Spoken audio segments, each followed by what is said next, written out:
다시 한번 삶의 자리 예배를 드리시기에 모인 여러분을 주님의 이름으로 환영하고 축복합니다. 오늘은 사무엘 하의 마지막 부분입니다. 긴 시간 동안 사무엘하를 나누었는데요. 오늘은 주가 일하시는 제목으로 함께 말씀 나누도록 하겠습니다. 호랑이는 죽어서 가죽을 남기고 사람은 죽어서 이름을 남긴다는 말처럼 우리는 명예를 굉장히 중요하게 여깁니다. 뭔가 이루고 걸어온 날이 많으면 많을수록 우리는 사람들 앞에 뭔가 남기고 싶어 하고, 그리고 자기가 무엇을 했는지 굉장히 중요하게 여기죠. 다윗도 아마 그랬던 것 같습니다. 사무엘하 22장과 23장은 오늘 읽지 않았지만 다윗이 하나님이 이 목동이었던 자기를 들어 어떻게 일하시고 그 일하시는 모든 과정에 하나님이 역사하시고 내 억울하고 답답한 것을 어떻게 해결하시는지를 노래하는 찬양의 시가 기록되어 있고요. 또한 다윗의 마지막 말로 자기를 인도하시고 오늘날까지 이끄셨던 분은 오직 하나님이셨다라는 믿음의 고백과 그에게 충성을 다했던 용사들에 대한 기록으로 채워져 있었습니다. 사무엘하 22장과 23장 내용을 미루어 보면 다윗은 분명히 성공한 왕이고 다윗은 굉장히 하나님의 도움을 입은 사람이 분명합니다. 여기에서 다 사무엘하가 끝났다면 이 사무엘 전체에 걸쳐 있는 다윗의 이야기가 굉장히 해피엔딩으로 마무리되었을 수 있었을 겁니다. 하지만 성경은 24장 인구조사 사건의 장을 덧붙임으로 다윗도 하나님의 사람이긴 하지만 어쩔 수 없는 인간이었구나, 그도 실수하는 사람일 수 있겠구나라는 것을 이야기하는 것입니다. 오늘 24장에 있는 인구조사 사건은 다윗의 일평생의 밧세바 간음 사건과 더불어 다윗의 잘못의 끝판 왕입니다. 그러니까 이건 어떻게 다윗이 그런 일을 할 수 있지라고 생각할 만큼 실수하고 잘못한 사건이기도 하지요. 다윗하면 하나님의 마음에 합한 사람이고 승리하고 굉장히 미사여가 많은 존경하는 인물로 그려지지만 그도 우리와 다를 게 없고 더 특별한 높은 수준의 모습을 기대하는 우리가 잘못일 수도 있겠다라는 생각을 오늘 본문을 통해서 하게 되는 사건이시죠. 그래서 오늘 우리는 다윗의 인생 마지막 사건을 기록된 이 인구조사 사건을 통해 하나님이 어떤 분이신지를 함께 살펴보려고 합니다. 자, 그렇다면 다윗의 인생을 통해 보여주신 하나님은 어떤 분이실까요? 첫째는 하나님은 교만을 싫어하는 분이십니다. 24장 1절로 9절 말씀 저희가 함께 읽었는데 이 장면은 다윗이 인구조사를 명령하는 장면입니다. 다윗의 신하이고 충복이었던 요압을 비롯한 참모들이 극구 반대했음에도 불구하고 다윗은 인구조사를 강행합니다. 인구조사 기간이 단 몇 주에 걸쳐 일어난 것 아니었고요. 굉장히 오랜 시간 일어납니다.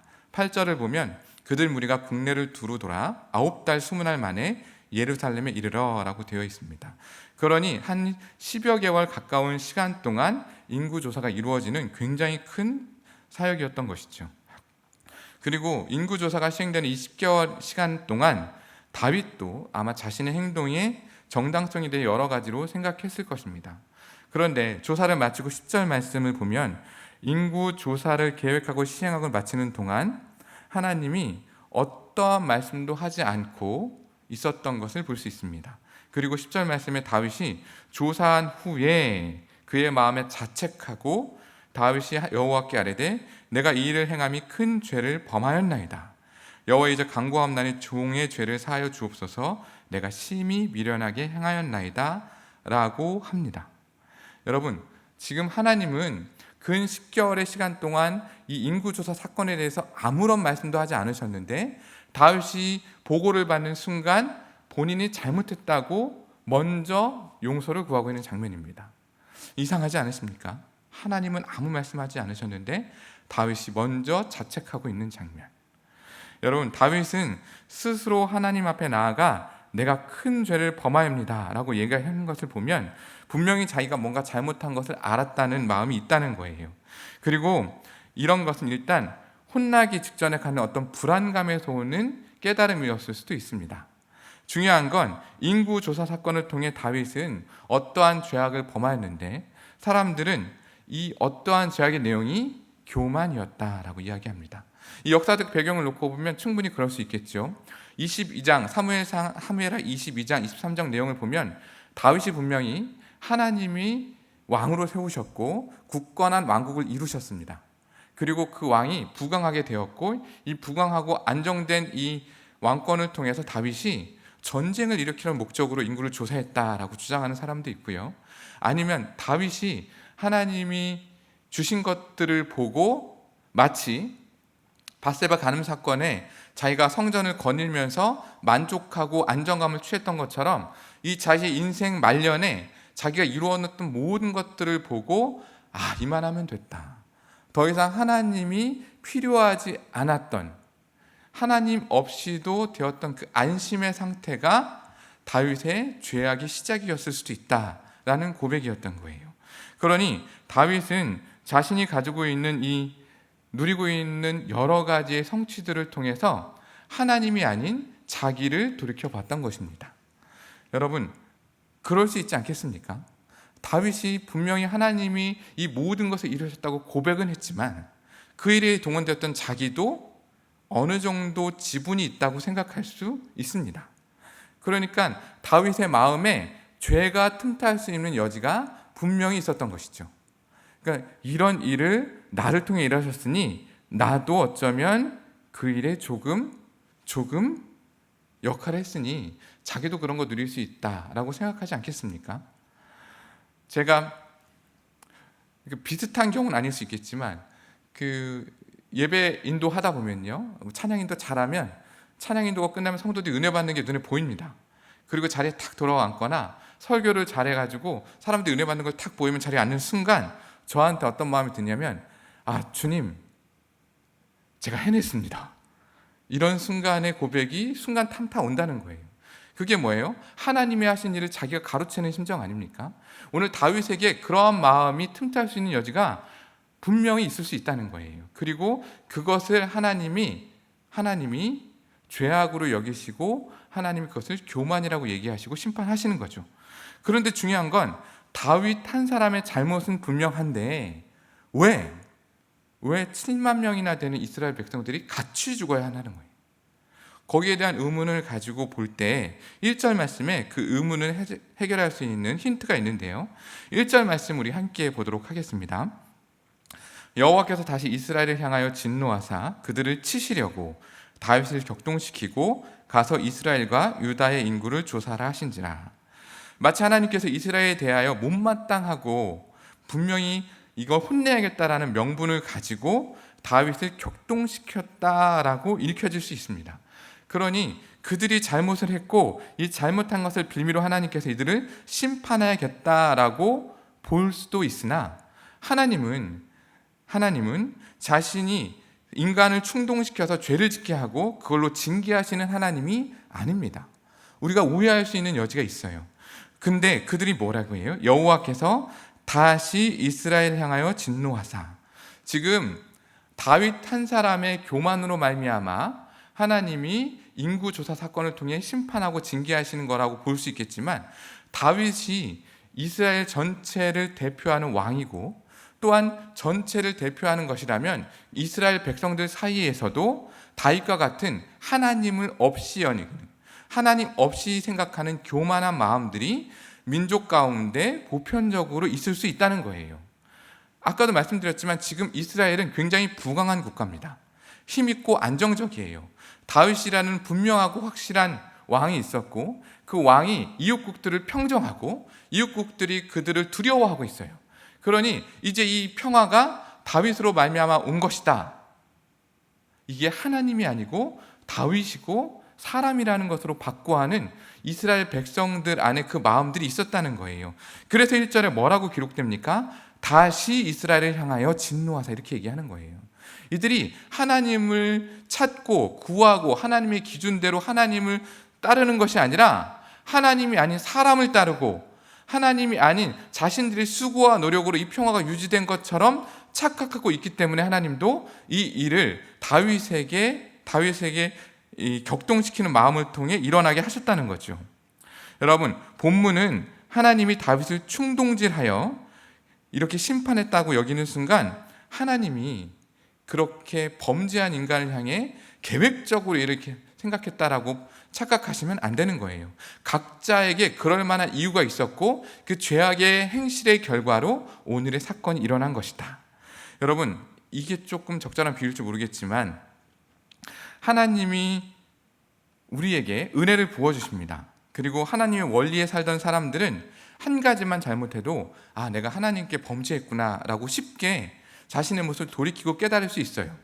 그런데 늘 죄악 가운데 있는 사람들은 하나님이 없는 것처럼 살고 있는 사람들은 중대한 범죄를 행했음에도 불구하고 자신이 하나님이 없는 죄의 원리대로 행하고 있다는 사실을 인식하지 못하고 있습니다. 여러분, 그 말을 좀 잘 기억하셨으면 좋겠어요. 오늘 하나님이 이스라엘을 향해 진노하신 이유는 그들이 자신의 범죄하고 있는 것조차 기억하지 못할 정도로 그들이 죄악 가운데 임하고 있다는 거예요. 제가 이 말씀 묵상하면서 저에게 돌이켜봤더니 이게 좀 잘 맞을 것 같아요. 제가 이제 학교 생활을, 직장 생활을 하면서 파트 사역으로 하다가 이제 내가 전임 사역을 해야겠다. 하나님 저한테 부어주신 은혜가 있어가지고 이제 내가 풀타임 사역자로 하나님께 내 인생 온전히 드려야겠다 작정하고 제가 이제 풀타임 사역에 딱 들었습니다. 그렇게 이렇게 딱 들었다 보니 어떤 일이 있냐면 수입이 줄어들잖아요. 그러니까 이 줄어든 수입을 어떻게 만회할까 생각하다가 제가 직장 생활을 했었으니까 저한테 실업급여가 나올 수 있다는 조건에 해당하는 걸 알았어요. 그래서 제가 실업급여 신청을 했습니다. 그리고 교육도 받고 이제 마지막에 자기 이제 신청서를 딱 제출하는데 신청서 첫 번째 있는 질문이 이거였어요. 정기적으로 들어오는 수입이 있으십니까? 이게 첫 번째 질문이었거든요. 저는 비록 적은 금액이긴 하지만 교회에서 정기적으로 오는 수입이 있었어요. 그런데 제가 지금 은혜를 입었을 때잖아요. 제가 이제 주님이 살기대로 작정하고 있을 때 얼마나 충만할 때예요. 그 한마디가 아니오라고 하면 저한테 일정 금액의 실업급여가 오는데 아니오라는 말에 도저히 체크할 수가 없었습니다. 그만큼 제가 민감했던 거겠죠. 근데 그렇게 은혜 가운데 살 때는 죄에 대해서 늘 민감한데 조금 지났어요. 새벽기도 이제 풀타임 사역자니까 새벽기도 차량 운행을 할 거 아니에요. 겨울이 왔습니다. 겨울은 새벽기도 운행이 굉장히 힘든 시간이에요. 춥기도 하고 잠도 많이 오는 시기인데 새벽기도 운행을 하면 두꺼운 옷을 입고 있으니까 누구도 내 옷을 보지 않을 거야. 또 예배 시간에 제가 하는 역할을 주로 이제 방송을 켜고 방송실에서 이 성도들 예배하는 거 돕는 그런 위치에 있으니까 새벽에 내가 무엇을 입고 오든지 안 입고 오든지 아무도 신경을 안 씁니다. 그러니까 제가 잠에서 일어나자마자 세수도 안 하고 그냥 입던 옷 그대로 해서 외투만 걸치고 새벽기도 운행을 하고 새벽 예배에 나왔던 거예요. 그런 어느 날은 막 성도들이 안 나오면 이분이 왜 안 나오셨을까 걱정하고 염려해야 되는데 걱정과 염려가 아니라 안 나와서 내가 집에 빨리 갈 수 있겠구나 이러면서 오히려 더 기뻐하고 아무렇지도 않게 이 악한 생각들을 그냥 자유롭게 하고 있는 거예요. 조금씩 그렇게 제가 주님 앞에 서는 게 아니라 제 기준과 생각대로 빠져들고 있는 제 모습을 보게 되는 겁니다. 하나님이 어느 날 새벽에 저한테 얘기하시는 거죠. 기도하는데 용진아 너는 지금 누구한테 예배하러 나왔냐? 물론 주님께 예배하러 나왔죠. 그래 지금 너 내 앞에 예배하러 나왔잖아. 그렇죠. 근데 지금 너는 어떤 모습으로 나왔니? 새벽에 이런 말씀 저한테 주시는 거예요. 그러니까 새벽에 아무 준비도 없이 기대도 없이 그냥 눈 뜨고 일어나서 나왔던 제 모습이 통탄하며 회개하고 돌이켰습니다. 여러분 누구도 지적하지 않았지만 하나님이 그 마음을 격동시킬 수 있어요. 은혜 가운데 있으면 그렇게 할 수 있다는 겁니다. 여러분 오늘 날 잘 생각해 보십시오. 코로나로 인해 우리는 비대면 예배가 진행되고 있어요. 어떻게 화면을 보면서 예배하는 것이 예배가 되겠냐? 나는 이런 논란도 있었지만 이제는 이것도 하나님이 받으시는 예배라는 마음에 우리는 시간도 지키고 복장도 갖추고 바른 자세 예배를 드리기 시작했을 것입니다. 근데 이 시간이 점점 길어지면서 어떻게 돼요? 점점 우리의 복장은 편하게 바뀌었고요. 우리의 시간은 집에서 있다 보면 할 일이 막 자꾸 생각나잖아요. 자꾸 할 일들에 이렇게 미쳐지게 되고요. 우리의 자세는 어느샌가 편안하게 바뀌진 않았습니까? 죄악의 행실이 틈타 조금씩 우리의 곁을 그렇게 내어놓게 되면 우리는 우리가 하고 있는 잘못들에 대해서 인지하지 못하는 상황까지 이를 수 있게 되는 거예요. 여러분, 코로나가 길어지고 우리의 예배가 점점점 우리의 유익과 편의로 흘러가고 있다면 우리도 이스라엘 백성처럼 하나님이 다시 진노하는 시간이 임할 수도 있는 겁니다. 여러분, 그렇게 되지 않기를 주님의 이름으로 부탁드립니다. 이스라엘에 진노하신 하나님의 이유는 하나님을 인식하지 못하고 자기가 잘나서 이 평화를 누리고 살고 있다는 하나님이 없다는 마음, 이 교만이 문제였습니다. 여러분, 하나님이 없다는 마음, 하나님 있다고 여기면 그렇게 살 수 없습니다.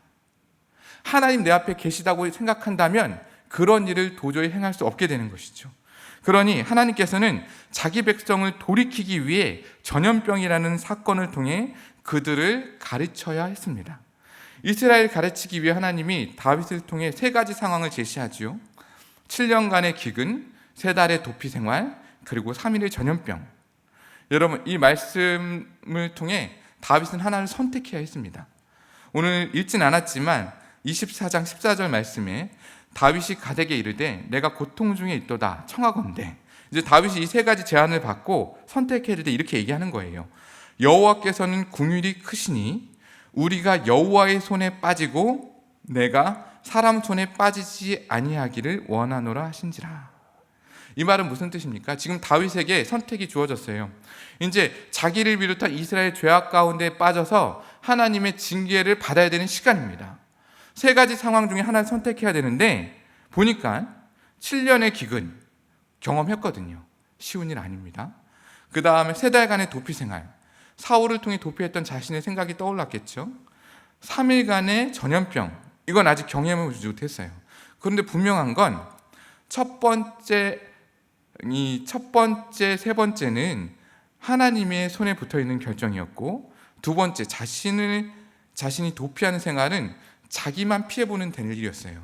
근데 다윗이 진짜 백성을 사랑하는 백성이라면 저 같으면 두 번째를 선택해야 돼요. 자기 혼자만 되면 되는 일. 근데 차마 그걸 했었는지 모르겠지만 중요한 건 다윗은 어느 것도 선택하지 않고 하나님 손에 맡기겠다. 하나님의 일하심을, 하나님의 궁일하심을 구합니다. 그리고 하나님께서는 이 말에 따라 3일간의 전염병을 이스라엘 온 백성 가운데 일어나게 하지요. 근데 우리 하나님은요, 이 일을 통해 보시고 마음이 아프신 하나님이에요.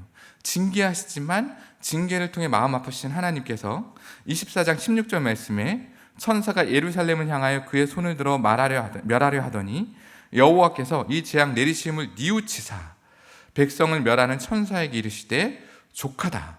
이제는 내 손을 거두라 하시니 여호와의 사자가 여부스 사람 아라우나의 타작마당 곁에 있는지라. 하나님께서 아무것도 하지 않은 이스라엘 백성들을 향해 먼저 용서하셨어요. 그리고 그 마음을 이스라엘의 왕인 다윗이 알고 이제 비로소 천사들을 통해 징계하신 하나님의 모습을 보고 다윗이 17절에 이렇게 고백하지요. 다윗의 백성이 치는 천사를 보고 여호와께 아뢰어 이르되 나는 범죄하였고 악을 행하였거니와 이 양 무리는 무엇을 행하였나이까? 청하건대 주의 손으로 나와 내 아버지의 집을 치소서 하니라. 이제 진짜 왕 같은 모습으로 나타납니다. 자기의 목숨을 내건 요청을 통해 다윗은 자기를 희생하고 백성을 살리고자 하는 하나님 마음, 그 하나님의 심정에 합한 기도를 하게 되는 것이죠. 그리고 비로소 재앙 그치고 7만이라는 희생으로 멈추게 된 것입니다.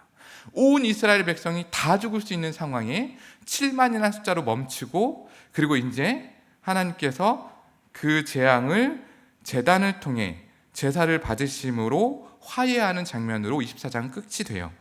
오늘 읽진 않았지만 24장 이 하반절에 지금 천사가 여부스 사람 아라우나의 타작마당 곁에 있고 이 곁에 있는 모습을 통해 하나님이 18절에 가시 다윗에게 이르러 그 사람의 마당에 제단을 쌓으시라는 얘기를 하는 것으로 말씀하고 계신데요. 중요한 건 여부스라는 것에 주목해야 됩니다. 왜 주목하냐면 생각해 보세요. 지금 이스라엘에 전역에 전염병이 퍼졌는데 그 중에 한 곳 여부스 타작마당에 멈춰서 기다리고 있고 선지자 갓은 다윗에게 그곳에서 제단을 쌓으라고 얘기하고 계세요. 여부스는 어떤 곳이냐면 여호수아가 이스라엘을 정복할 때 중앙에 있는 것을 다 정복하지만 한 곳 여부스 성만 정복하지 못하거든요. 근데 이 여부스 성을 정복한 왕이 다윗이었습니다. 다윗이 이 여부성을 정복하고 그것을 시온성이다, 다윗성이다 이끌고 그것을 통해서 이스라엘 수도를 삼고 이스라엘에 번성하게 되는 시작이 되었던 것이죠. 여러분, 왜 여부수에 주목해야 되냐면 하나님의 재앙이 그치고 하나님의 제단이 쌓아 예배하는 장소가 된 그곳은 바로 다윗이 이 부강한 나라의 시작을 이룰 수 있고 교만의 극치에 달하는 그 상징적인 장소가 여부시였기 때문에 그래요. 오늘 이 말씀 우리의 삶에 돌이켜보면 이렇게 적용해야 됩니다.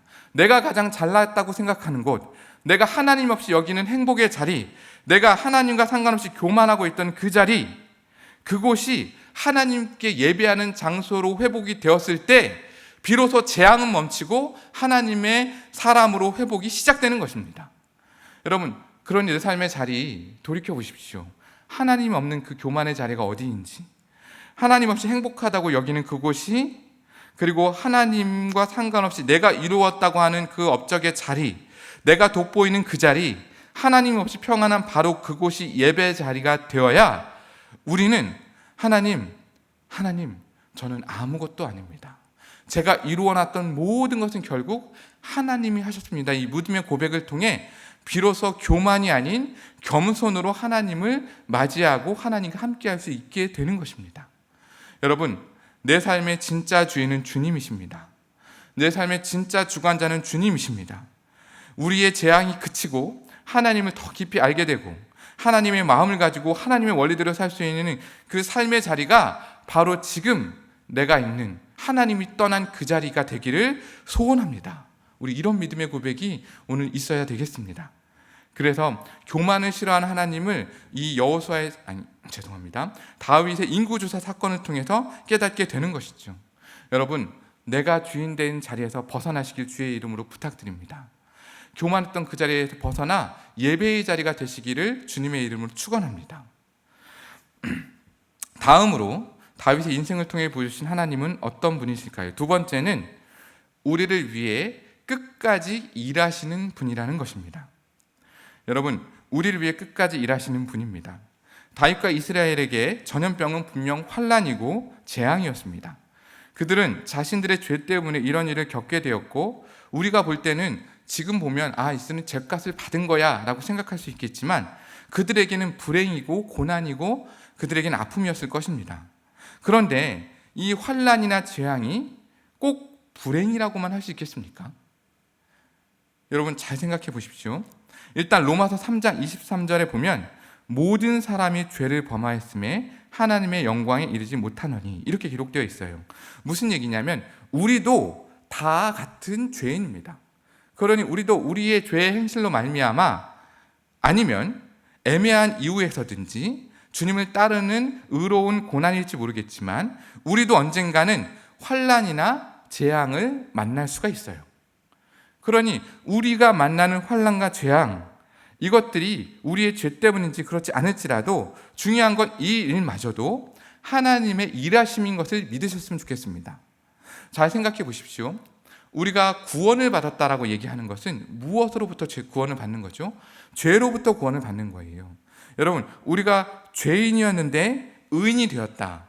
우리가 창조 본래의 목적이었던 의인이 죄로 말미암아 죄인이 된 것이 우리에게는 불행이지 모르겠지만 하나님 우리를 구원하셨다라는 것은 이 죄의 상태, 즉 이 죄의 어원을 살펴보면 미흡하거나 빗나가거나 왜곡된 상태에서 벗어나서 창조 원래의 모습을 회복하는 게 우리는 구원이라고 얘기하는 거예요. 그러니 우리의 구원의 모든 과정에 하나님을 향해 미흡했던 모습들이, 하나님을 향해 빗나갔던 모습들이 바로잡고 하나님을 향해 왜곡됐던 모습들이 처음 모습 그대로 고쳐나는 모든 과정에 창조의 모습을 본래대로 회복하는 모든 과정을, 그리고 그렇게 이루어진 상황을 하나님의 영광이다라고 얘기하는 거예요. 그래서 이 구원을 이루는, 하나님의 영광을 이루는 과정에 무엇도 있냐면요, 고난도 있게 되는 겁니다. 로마서 5장 1절 2절 말씀에 그러므로 우리가 믿음으로 의롭다 하심을 받았으니 우리 주 예수 그리스도로 말미암아 하나님과 화평을 누리자. 또한 그로 말미암아 우리가 믿음으로 서 있는 은혜에 들어감을 얻었으며 하나님의 영광을 바라고 즐거워한다. 우리가 창조의 목적을 회복하는 과정, 하나님의 영광을 바라고 즐거워한다라는 약속의 말씀이 분명히 있지만 3절 말씀 이렇게 기록되어 있죠. 다만 이뿐 아니라 우리가 환난 중에도 즐거워하나니 환난은 인내를, 4절에 인내는 연단은 소망을 이루는 줄 알미라. 다만 환난도 만나게 되고 인내와 연단을 거쳐서 소망이라는 즐거움에 이를 수 있다. 그런 여러분, 환난을 만나는 것도 우리에게 허락되는 하나님의 일하심입니다. 여러분, 환난이라는 개념이 잘잘못의 개념으로 이해하는 것은 우리가 믿고 있는 기독교를 오해하게 만드는 굉장히 성공적인 왜곡이었어요. 환난 가운데 임하는 성도들의 모습을 가지고 저 사람이 잘잘못이 있기 때문에 옳고 그름의 문제에 잘못이 있기 때문이다 라고 여기는 것이 상당히 왜곡된 개념이라는 거예요. 하나님은 우리의 궁극의 목적인 영혼의 구원을 위해서, 하나님의 영광을 이루게 하기 위해서 환난을 통해서, 우리 삶의 환난을 포함한 모든 인고의 과정을 통해서 일하고 계신다는 거예요. 우리의 영혼의 구원을 위해서. 여러분, 그러니 로마서 8장 17절 말씀대로 자녀이면 또한 상속자, 곧 하나님의 상속자요 그리스도와 함께한 상속자니 우리가 그와 함께 영광을 받기 위하여 고난도 함께 받아야 할 것이니라. 그러니 고난을 받는 것 자체도 우리에겐 하나님의 일하시는 것을 기억하고 발견해야 돼요. 다윗의 일생이 그랬습니다. 다윗은 어린 나이에 골리앗을 만나서 전쟁했었죠. 물론 하나님의 도움으로 승리했지만 또 어떻게 돼요? 사울에게 쫓겨서 죽음의 위협을 몇 번이나 넘기게 됩니다. 어느 때는 원수 앞에서 미친 척하고 도망가야 될 때도 있었고요. 자기의 자식에게 쫓겨서 도망쳐야 될 때도 있었습니다. 오늘도 자기의 교만으로 말미암아 많은 백성이 죽어야 되는 것을 눈으로 목도해야 되는 고난 가운데 있었어요. 여러분, 이 모든 인생의 환난 가운데 하나님이 다윗이 이제는 하나님의 마음에 합한 사람이다 라고 만들고 계셨다는 거예요. 하나님이 다윗의 시작부터 끝까지 진짜 하나님의 마음에 합한 사람으로 역사하시기 위해 이런 고난도 쓰시고 환난도 경험케 하셨다는 거예요. 여러분, 내가 한 게 아니라 하나님이 하고 일하신 겁니다. 여러분, 아브라함도 마찬가지였어요. 아브라함이 아브라함으로 이름이 바뀌면서 믿음의 조상이 되는 모든 과정에 아브라함이 처음부터 그렇게 믿음의 조상의 모습이 있었던 것 아니었잖아요. 자기가 죽을까 봐 아내를 동생이라고 얘기하고 날 오빠라고 부르라고 하는, 그것도 2번이나 하는 연약한 심령의 소유자 아니었습니까? 그렇게 비겁하고 치졸했던 사람이 이제는 하나님이 여러 번의 환난과 인생의 여러 가지 곡절을 통해서 아들을 바치는 것마저도 기꺼이 할 수 있는 믿음의 조상으로 이루고 만들어 가셨다는 거예요. 하나님은 환난과 고난을 통해서 그렇게 일하시는 하나님이십니다. 그런 것도 있죠. 여호수아가 이 여리고성을 정복할 때도 마찬가지예요. 하나님이 일하셨으니까 이 성만 돌았던 여리고성을 돌았던 이스라엘의 함성 소리에 여리고성이 무너졌던 거죠. 하나님은 그들이 말씀에 순종했기 때문에 이렇게 일어났다라고 기록은 했지만 전적으로 하나님이 일하신 겁니다. 우리의 인생에 하나님의 일하심 없이 이루어지는 것은 아무것도 없습니다. 그러니 우리에게 일어나는 환난도 고난도 하나님이 하시면 되는 겁니다.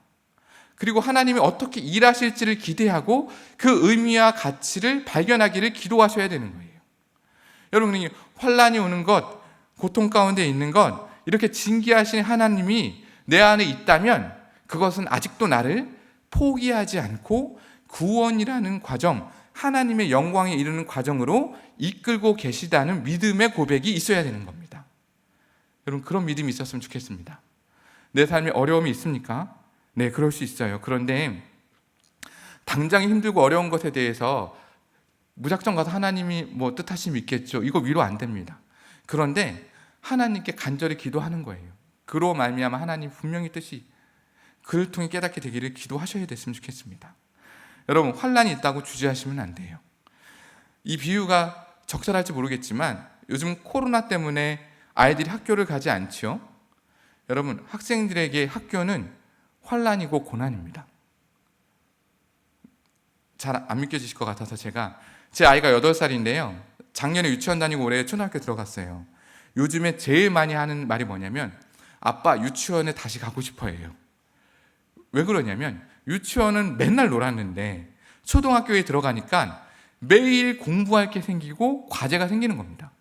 그러니 아이에게 있어서 학교는 고난이고 재앙입니다. 그 환난 아니겠습니까? 근데 초등학교만 가면 모르겠는데 중학교, 고등학교로 올라갈수록 이 환난은 더 크게 다가오죠. 왜냐하면 과목마다 선생님이 바뀌고 해야 될 과제는 점점 늘어나기 때문에 그렇습니다. 근데 중요한 거, 우리가 엄마 아빠 등 떠밀어서 결국 학교를 마지못해 가지만 다 큰 다음에 그렇게 고백하지 않습니까? 아, 엄마 아빠가 왜 나를 학교를 등 떠밀어 보냈는지 깨닫는 것처럼 오늘 우리가 하나님의 영광에 이르는 그 순간이 되었을 때 우리 인생에 일어나는 모든 과정에 역사하시는 하나님, 지금도 우리를 위해 일하고 계시는 그 하나님을 만나게 되는 거예요. 여러분, 환난의 이유는 어떤 날에도 하나님이 개입하시지 않는 날이 없다는 것을 알리시는 하나님의 사랑의 증거입니다. 여러분, 그게 우리의 믿음의 고백이었으면 좋겠어요. 하나님께서 힘써 일하고 계시고 환난이 심할수록 더 깊이 하나님이 일하고 계심을 경험하게 되는 것이죠. 다윗의 생애를 통해 우리는 환난이나 재앙이 우리를 흔들고 채우시고 창조 본연의 모습을 회복하시기 위해 성실히 일하고 계시는 하나님을 배워야 합니다. 오늘 말씀을 통해 그 하나님을 배우셨으면 좋겠어요. 그래서 주님이 지금도 일하고 계시고 우리가 겪고 있는 상황들, 내가 겪고 있는 억울한 환난, 답답한 현실, 도저히 해결될 것 같지 않은 그 상황들 가운데 이겨낼 수 있도록 하나님께서 길을 내시고 일하고 계시고 있는 겁니다. 여러분, 우리 오늘 이 고백이 우리 입술로 통해 나타나시길 주의 이름으로 축원합니다. 마지막으로 말씀 하나 나누고 말씀 정리하겠는데요. 로마서 8장 24절로 26절 말씀입니다. 우리가 소망으로 구원을 얻었음에 보이는 소망이 소망이 아니니 보는 것을 누가 바라리요. 만일 우리가 보지 못하는 것을 바라면 참음으로 기다릴지니라. 이와 같이 성령도 우리의 연약함을 도우시나니 우리가 마땅히 기도할 바를 알지 못하나 오직 성령이 말할 수 없는 탄식으로 우리를 위하여 친히 간구하시느니라. 여러분, 삶의 자리 어떠한 어려움과 환난이 있는지 모르겠습니다. 그런데 오늘 이 시대에 동시대를 살아가고 있는 온 교회는 환난 가운데 있습니다. 그리고 각자의 삶의 자리, 이 환난의 시기를 이겨내고 견뎌내는 것으로 끝나는 것이 아니라 이겨내고 견뎌낸 이면에 하나님의 일하심을 기대하고 있는 모든 성도들의 바람, 그 바람을 붙들고 기도하는 자들에게 성령 하나님이 친히 말씀하시고 소망으로 우리 삶에 이루어 주실 것입니다. 우리 그런 마음을 가지고 함께 찬양하고 기도하겠습니다.